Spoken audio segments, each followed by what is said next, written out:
Welcome to The Explainer. Today we're tackling a huge topic, India's National Education Policy of 2020. This isn't just a minor tweak, it's a massive, ambitious effort to completely redesign the country's entire education system from the ground up. So get this, in 2020, India decided to hit the refresh button on its education policy for the first time in 34 years. Yeah, the last one was from 1986. Think about how much the world has changed since then. This new policy is meant to be a complete reimagining of what learning looks like for the 21st century. Okay, so here's our game plan. We're going to start with why this huge overhaul was even needed. Then we'll dive into the new vision for learning, look at the key reforms, and get a reality check on the challenges. After that, we'll touch on the criticisms and controversies, and finally, wrap up with what the road ahead looks like. Right, so let's set the stage. After more than 3 decades with the same system, it was pretty clear that things needed to change.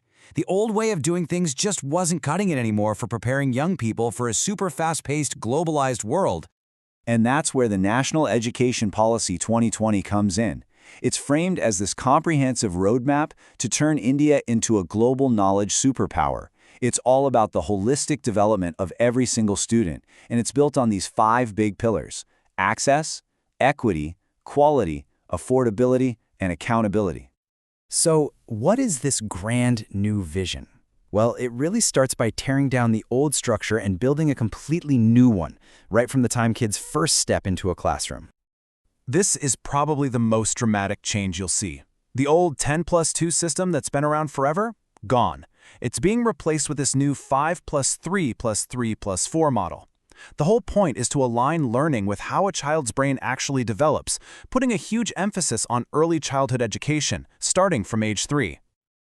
But this isn't just about shuffling the years around. It's a fundamental shift in philosophy. The policy wants to move the whole focus away from just memorizing facts for exams to actually understanding concepts. It's about encouraging creativity, critical thinking, and breaking down those rigid walls between arts and sciences, giving students way more freedom to pick their own path. Now, to make all this happen, the policy sets some incredibly ambitious goals. And when I say ambitious, I mean goals that could totally reshape the educational landscape of the entire nation. First up is massive number, 2 crore. That's 20 million. The goal is to bring 20 million children who are currently out of school back into the system. It's all about making sure every child has access to education, right from preschool all the way to high school. And it doesn't stop there.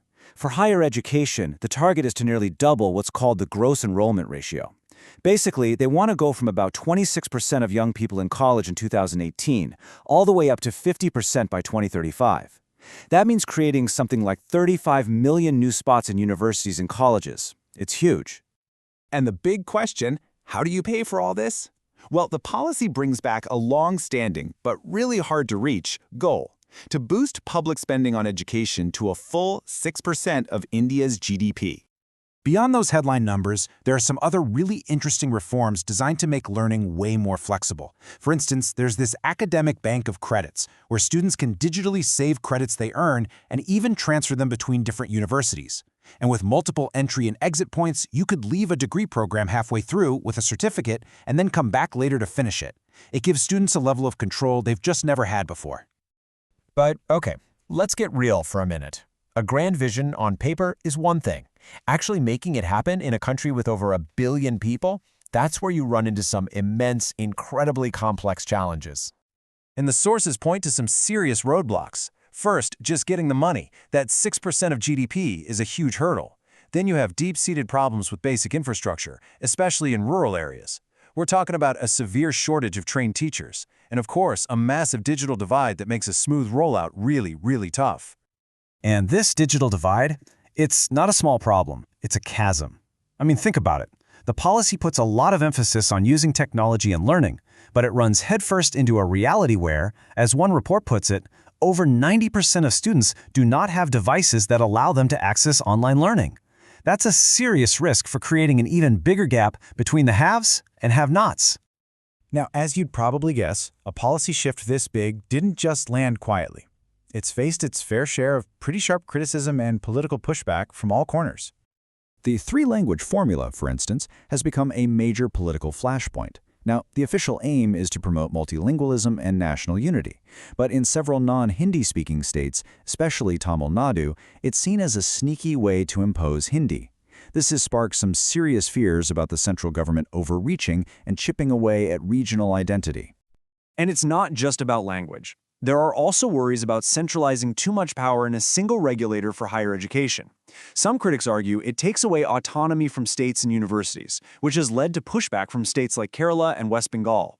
And then there are fears that the policy might just open the floodgates to more privatization, which could make a quality education more expensive and harder to access for many. So this is the crucial question, right? With all these massive challenges and heated controversies, what do the sources say is actually needed to bridge that gap between the vision and the reality on the ground? Well, experts seem to be pointing towards a strategy with a few key parts. It has to start with getting everyone on board, from state governments down to local officials. It's going to require a massive investment to close those infrastructure and digital gaps, and maybe most importantly, it depends on the central government and the states working together, not as a top-down mandate. States need the flexibility to adapt the policy to their own unique needs, all while being backed by real, sustained funding. So in the end, India's National Education Policy 2020 is, without a doubt, one of the most ambitious reform efforts you'll find anywhere in the world. It's a visionary blueprint for a modern nation. But it leaves us with this one critical question. Can the execution on the ground ever truly match its incredible and almost impossibly vast vision?